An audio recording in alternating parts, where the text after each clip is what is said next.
Hello दोस्तों, आज जिस वैकेंसी की बात करने वाला हूँ वो है सीआरआरआई की वैकेंसी जो कि दिल्ली में है, दिल्ली की है।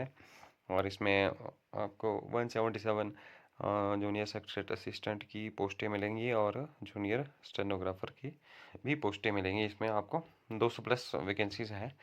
तो इसकी मैं आज पूरी तरीके से आपको सारी डिटेल्स बताऊंगा। 22 तारीख से ये फॉर्म भरना स्टार्ट हो गए थे और 22 अप्रैल तक ये चले 21 अप्रैल तक ये चलेंगे। तो आपको अच्छा ये फॉर्म है, आपको भरना चाहिए क्योंकि फॉर्म तो सारे ही भरने चाहिए। अगर आपको लगता है कि मैं दिल्ली जाकर एग्ज़ाम दे सकते हैं, आप लोग दे सकते हैं, तो खुद के ऊपर डिपेंड रखिएगा। अगर आप दिल्ली जाकर एग्ज़ाम दे दे सकते हैं तो आपको ये फॉर्म ज़रूर भरना चाहिए क्योंकि ये फॉर्म आपको आपको दिल्ली जाना पड़ेगा इसके लिए, ये एग्ज़ाम देने के लिए। तो डिटेल जो मैं आपको बात बताऊं तो 177 है जूनियर सेक्रेटरी असिस्टेंट की और 32 है यहाँ पे जूनियर स्टेनोग्राफर की। पे स्केल की बात की जाए तो आपको एक में 21 मिलेगा, 21,000, और दूसरे में 22,500।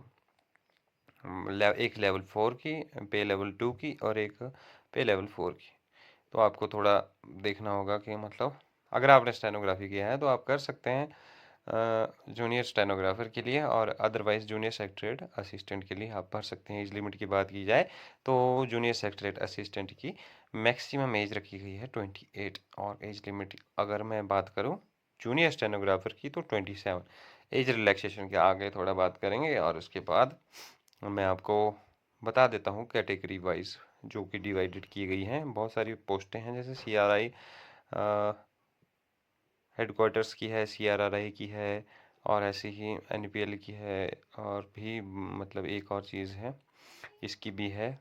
और इसमें अनरिजर्व की 110, एससी की 22, वैसे ही आपको स्क्रीन पे दिखाई दे रहा होगा। तो ये इस प्रकार से वैकेंसीज है, और आपको तो ध्यान से भरना होगा और आराम से आप इसे फॉर्म को भरें। अगर आप दिल्ली जाकर ये एग्ज़ाम देना चाहते हैं तो आपको ये फॉर्म भरना, मतलब आप भर लीजिए क्योंकि ये पोस्ट बहुत ही अच्छी है और सैलरी आपको 50 के आसपास स्टार्टिंग सैलरी आराम से मिलेगी। और अच्छा ये सब कुछ रहने वाला है आपका। अब मैं आपको एप्लीकेशन फ़ीस के बारे में बताता हूँ। फ़ीस जो रहेगी अनरिज़र्व ओबीसी और एनसीएल एंड ईडब्ल्यूएस कंबाइन जो स्टूडेंट्स हैं उनके लिए 500 रुपये फ़ीस है। वुमेंस के लिए कोई फ़ीस नहीं है, वो चाहे अनरिज़र्व है चाहे जो मर्जी है। उसके बाद SC ST PWBD ex serviceman के लिए फ़ीस कोई भी फ़ीस नहीं है।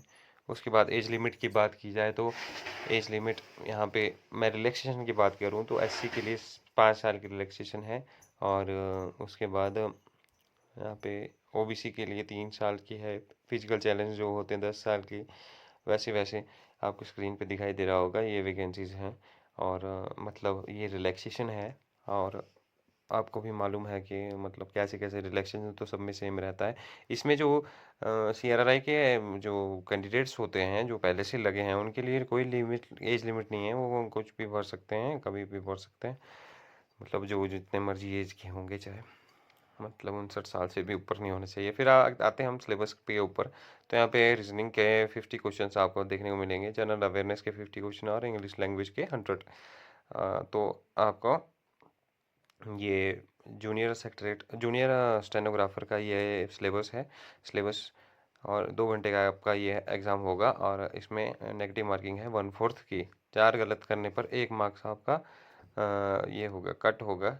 +2 लेवल का ये एग्ज़ाम रहेंगे 200, इसमें आपको क्वेश्चन मिलेंगे, और 2 घंटे का आपका ये एग्ज़ाम होगा।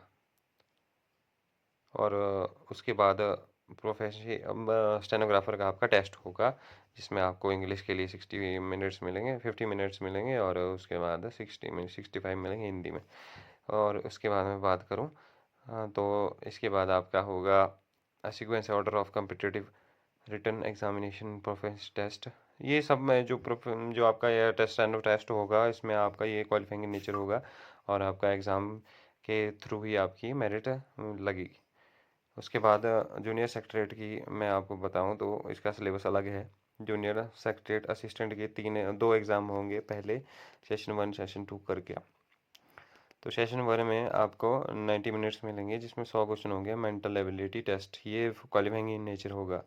क्वालिफाइंग इन नेचर का मतलब है इसका आपको क्वालिफ़ाई करना ही होगा और उसके बाद आपका पेपर 2 होगा जिसमें जनरल अवेयरनेस और इंग्लिश लैंग्वेज 50-50 के क्वेश्चन होंगे और 100 मार्क्स का ये होगा और इसमें आपको टाइम कितना मिलेगा टाइम इसमें मैक्सिमम मार्क्स 150 है 150 300 नंबर का ये होगा नेगेटिव मार्किंग इसमें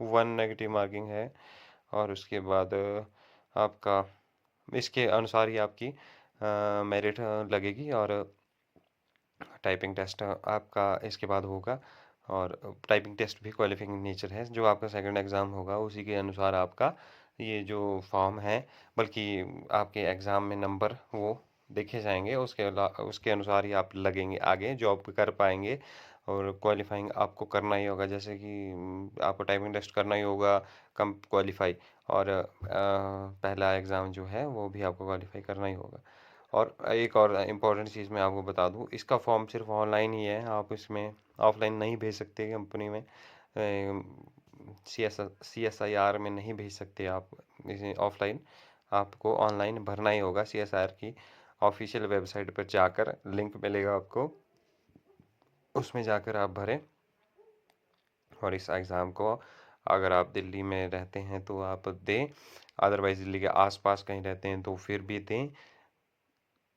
अगर कहीं दूर रहते हैं और आप आना चाहते हैं दिल्ली तो अगर एग्ज़ाम के दिन आएँ तो दोनों काम अच्छा हो जाएगा दोनों के लिए। तो देख लीजिएगा जैसे भी आपने करना है। धन्यवाद दोस्तों। मेरे चैनल को ज़रूर सब्सक्राइब करें अगर आपको हमारी वीडियो अच्छी लगती है। धन्यवाद। जय हिंद, जय भारत।